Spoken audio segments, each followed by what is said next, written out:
நீ நான் காதல் சீரியலில் நாளைக்கு என்ன நடக்க போகுது அப்படிங்கிறத பார்க்கலாம். இப்போ நம்ம ராகாவும் ஆகாஷும் வீடே கிடைக்கலையே அப்படின்னு சொல்லி ரொம்பவுமே கவலைப்பட்டுக்கிட்டு இருந்த நேரத்தில் நம்ம அபியோட வீட்டு பக்கத்தில் இருக்கிற தாத்தா போதையில் எல்லாத்தையும் கேட்டுட்டு நான் உங்களுக்கு உதவுறேன் அப்படின்னு சொல்லிட்டு வீட்டுக்கே அழைச்சிக்கிட்டு வந்துட்டாரு. ஆனால் மறுநாள் காலையில் போதை தெளிஞ்ச உடனே இவங்க ரெண்டு பேரும் யார் அப்படின்னு கேட்டு கலாட்டா பண்ணிக்கிட்டு இருக்கிறாரு.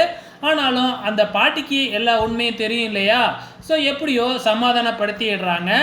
ஆனால் நம்ம ஹீரோவும் ஆகாஷும் இருக்கிற விஷயம் இப்போ அபிக்கும் தெரிஞ்சிடுச்சு இல்லையா?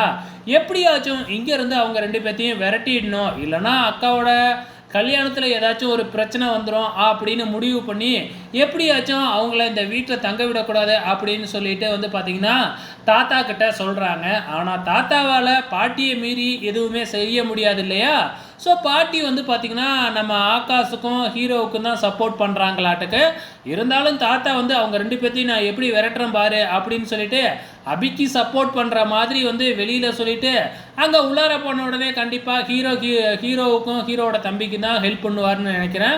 அது மட்டும் இல்லை, அந்த வீட்டில் வேலையெல்லாம் வாங்குகிறாங்க. ஸோ கேணியில் தண்ணி இறைக்கிறது, அதுக்கப்புறம் தேங்காய் உரிக்கிறது, இந்த மாதிரி வேலையெல்லாம் பார்த்திங்கன்னா தாத்தா ஹீரோவுக்கு கொடுக்குறாங்க. ஆனால் ஹீரோவுக்கு இந்த வேலையெல்லாம் தெரியாது இல்லையா?